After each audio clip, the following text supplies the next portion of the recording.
УКМКнын экс төрагасы Камчыбек Ташиев чет өлкөдөн келип, ИИМдин башкы тергөө башкармалыгында сурак берди. Шайырбек Ташиев ИИМдин тергөө башкармалыгына келди. Экс депутат суракка чакырылганы же агасына келгени азырынча белгисиз.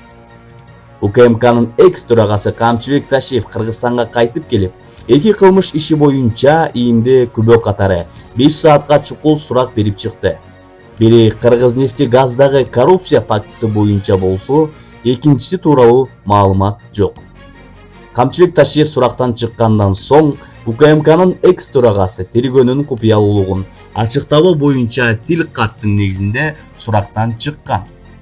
ИИМдин буга чейин Ташиев эки кылмыш иш боюнча күбө катары суралып жатканын кабарлаган. Бири Кыргызнефтегаздагы коррупция фактысы боюнча болсо, экинчиси тууралуу маалымат жок. Ал эми экинчи суралган кылмыш иш кандай кылмыш иши болушу мүмкүн? Эгерде сизге кызык болгон болсо, биздин YouTube каналыбызга катталып, подписаться кнопкасын басып коюуну унутпаңыз.